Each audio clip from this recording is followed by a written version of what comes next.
everyone. So today's lesson actually reviews two types of functions that you learned about back in Algebra 1. But the point of the lesson is not just to learn about the individual functions, but to compare them to one another and learn about the similarities and differences. So we're going to start out with a linear function. And this may be different than how you've defined linear functions in the past, but what I want you to realize is that linear functions come from repeated addition. Now, you look at this formula, and I mean, you do technically see addition there, but the repeated addition is actually happening right here. And that might be a little bit confusing because you're looking at that and thinking, well, that's multiplication. But that's what repeated addition is. So if you want to go 3 plus 3 plus 3 plus 3 plus 3, that's really taking the 3 and multiplying by 5. So by doing this multiplication term, that's how I'm accomplishing repeated addition. Okay? This is what's considered to be constant growth. So anytime you see something talk about a constant rate of change, they are talking about a linear function. Now, just to remind you what some of the elements of this are. So when I have mx plus b here, the m represents the slope of my function, and the b represents the y-intercept. Linear functions look like this. They're straight lines, right? And this b, like we said, establishes the y-intercept. So this is your b value here. This is your b value here. The difference between these two is that this one is growing and this one is shrinking, right? This one is decreasing. And that all has to do with the direction of the slope. So if the slope is a positive number, you're going to have an increasing linear function. And if the slope is a negative number, you'll have a decreasing linear function. And then one other thing to throw in here that I think is really easy with these functions, but it'll be helpful to be able to compare it to the other functions we're talking about, is domain and range, your old friends, domain and range. Linear functions go up and down forever and left and right forever, no matter what parameters are in this equation. So domain is always, I mean, this thing is going to stretch out forever and ever and ever. And same thing here, this will stretch forever and ever and ever. So all real numbers. And same thing with the range, going up and down. This graph will grow forever. This graph will, I mean, technically we're going up into negative territory here, but all real numbers for domain and range. Okay, that one's probably pretty easy, but let's take a look at that compared to another type of function, the exponential function. So exponential functions come from repeated multiplication. Okay, and again, you might not see that in the problem. There is multiplication happening here, but the repeated multiplication is coming from this because that's what exponents are, is they are multiplying by this b value x amount of times. So repeated multiplication appears as a exponent. Okay? So when we're looking at these exponential functions, the graph is always going to look something like this. The a value determines your y-intercept. A lot of the times we refer to this as an initial value. By the way, I could have said that about the y-intercept on the other function too. Y-intercepts are always your initial value. And the b value is considered to be your growth factor, because that's the thing you're multiplying by. I do wish that they used b consistently. They don't. So this b here is different than the b in the last function we talked about. I don't make the rules. So when we're looking at the graph, there's your y-intercept, right? Oh, and see, I just mixed it up because I was just talking about that other one. This is the a value in an exponential function. And this time, whether you're growing or whether you're decaying, also has to do with the growth factor, which is similar to the slope up above, but it's not about being positive or negative. In fact, we never use a negative growth factor because negatives with exponents get kind of weird. So we always only have our b value be greater than 0. Okay, always. That always has to be true. So the difference between these two is not whether or not b is greater than 0, because it's always greater than 0. if you think about multiplying by something, the way you multiply and get larger is to multiply by a number bigger than 1. So if your b value is larger than 1, that's going to be exponential growth. If your b value is smaller than 1 and also larger than 0, so we're talking about decimals, fractions, things like that, that's when we're going to have decay going on. These functions also have another feature that linear functions do not have, and hopefully you learned this word last year too. They have this kind of invisible barrier down here at the x-axis. That is called an asymptote. And the asymptote is at the x-axis because these functions can never dip into negative territory. If you think about it, if you start with a positive number, right, because we're starting at initial values that are positive here, there's nothing you could multiply by consistently that would turn that number negative. Because again, we can only use positive b values. So if your repeated multiplication by a positive number, you're never going to be able to hit 0. You're never going to be able to dip into negative territory. And so you have an asymptote at the x-axis, which is the equation y equals 0. Okay, because this graph is going to always stay above y equals 0. So speaking of always being above y equals 0, let's talk domain and range here. Domain for these functions. I mean, if you look at these, they spread out left and right forever, right? We hit both sides of the graph. So my domain is definitely all real numbers. My range, I want you to think about what we just talked about with this asymptote. If these things are always living above the x-axis, I would say that my range is all real positive numbers or all real numbers greater than 0.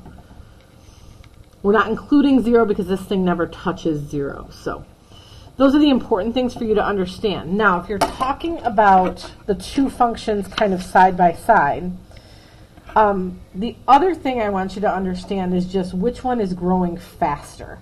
And that is what the next example is going to get us into. So let's dive into that. That should be on the back of this page or on the next page. Might want to pause the video, take a minute, think about this question before I start talking through it. Sam and Toby are both trying to establish themselves as influencers. Sam's followers are increasing by 10 people per week. So I'm just going to kind of label this.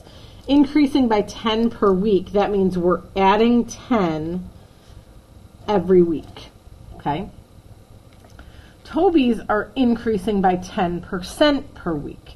Now, if you think about how to increase by a percentage, I don't just want to multiply by 0.1, right? Because 0.1 would make my number smaller. That's a smaller than 1 b value.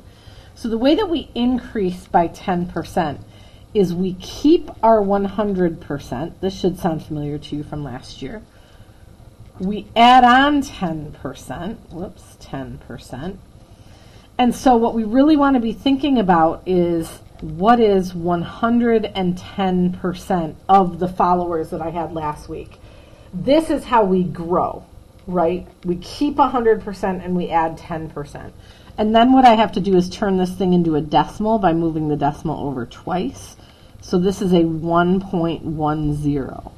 So when I say increasing by 10% per week, we are multiplying by 1.10 every week. Okay, so classify these situations as linear or exponential and justify your answers. Realistically, what I did up here was justifying my answer. Sam is adding 10 per week. So Sam's situation is linear. Okay, because we are constantly adding. This is constant addition. Toby's situation is going to end up being exponential.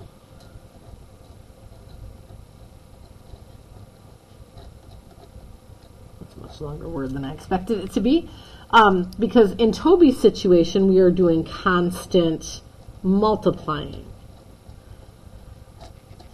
We are multiplying by 1.1 over and over and over again. Okay, so we are starting with 3 followers in both situations. So we're going to write an equation for Sam, and we're going to write an equation for Toby.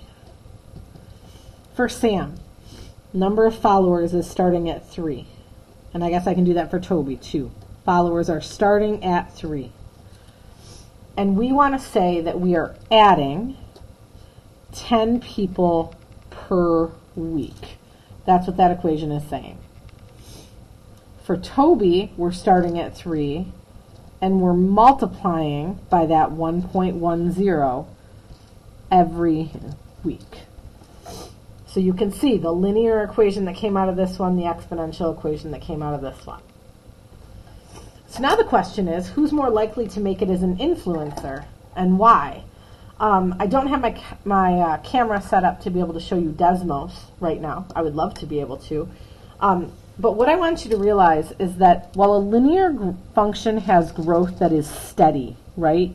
I guess I could have done this more because we're just looking at positive numbers.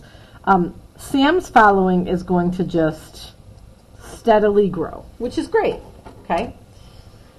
Toby's following is going to start small, okay? Exponential functions always start small. But then at some point, they're going to take a turn. Exponential functions always eventually grow like crazy. Exponential functions are going to win every race you put them in, all right? They grow faster than everything else. So there will always be this breaking point where the exponential function will take off and grow faster. And in the world of influencing, this is what you want. You need an exponential growth curve to be happening with your following. This is eventually not going to cut it. Okay, so I would say that Toby is more likely to make it because we really like that exponential growth he has going on. Now, it could be at the beginning, Sam's going to feel real good, right? Because for a while, Sam will probably have more followers. He's getting 10 new followers every week. That's huge. But if that's all it ever does, if it never kicks in to start doing some multiplying, then it's going to just stay real steady this way, whereas the exponential is going to take off. Okay, one more example to get through today. I think it's just one more. These are functions, and we are going to tell from this function whether we are looking at a linear or an exponential function relationship. And I guess it could be neither one. There's a lot of assignments you're going to do where there's some neithers in there. So what we want to look at first is, are the x's changing consistently? Okay, so if you look at this one, the x's are going up by 1 every time. X's are going up by 1. X's are going up by 2. In this one, the x's are going up kind of randomly, right? It's taking big jumps and small jumps and so on. So this one we're going to have to talk about a little more individually. But as long as the x's are going up by a constant amount, all we really need to look at is what's happening with the y values. So if I were to try to describe the pattern to go from 6 to 8, and from 8 to 10, and from 10 to 12. And I can kind of say what I think the pattern is and then just kind of verify that it keeps working. But I'm seeing that this is adding 2 every time. Okay? That constant addition means that this is a linear function. Now, it says to identify the constant slope. I know for sure that this 2 is my slope, but I wouldn't know that for sure if these x's weren't just going up by 1s. And I think you'll understand that when we do this example down here. Okay, so linear function, we are going up by 2 every time. Let's take a look at this one. So this one I'm going down by 6, but then I notice right away that this is going down by 3, and this is going down by 1.5. So it's not a constant difference situation. So I'm going to shift my thinking a little bit, and I'm going to say, well, what else could we say is happening? Well, to get from 12 to 6, we could also say we're dividing by 2, which is fine. I mean, we can say it's dividing by 2. I just don't like the way my division symbol is looking. But in the world of functions, we want to talk multiplication or addition here, right? So how about instead of multiplying, or instead of dividing by 2, we say that we're multiplying by 1/2. Multiply by 1/2, and so on. That's the same thing as dividing by 2. So constant multiplication means this one is exponential.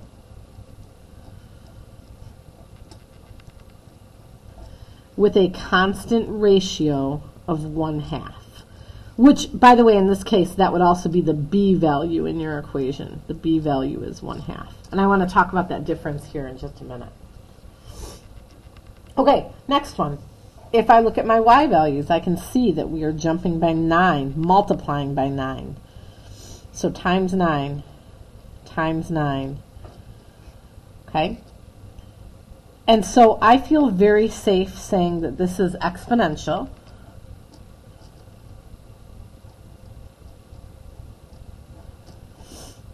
And I feel like I can say the constant ratio is 9.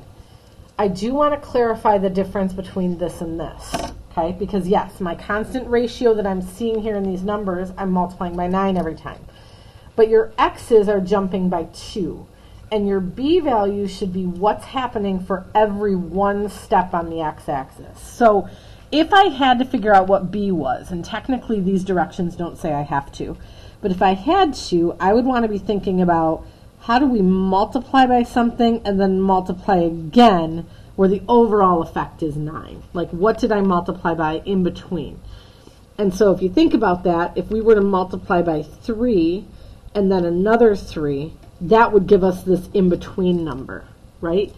So we could say here we're multiplying by 3 and 3 again, and that's how we get a 9 overall.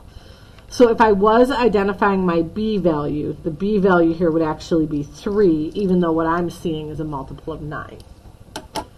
That's a little bit complicated. I wouldn't stress too much about that, but just wanted to point it out so you would know the difference between the language. Okay, let's look at this last one. My x's are not going up by any certain pattern. Honestly, my y's don't look like they're going up by any certain pattern. This would be really tempting to say, you know, this is a neither, okay? But I want to show you one other thing that can happen with linear functions. So I'm going to go ahead and do my differences here. So this went down by 4. This went down by 1.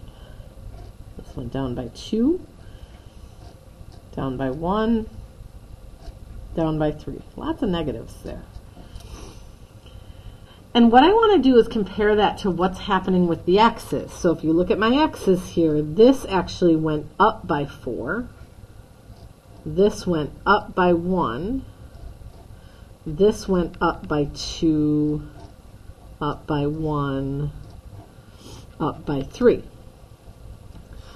Okay, so what I want to remind you is that linear functions have constant growth. What that means is their average rate of change. You remember I was talking about average rate of change?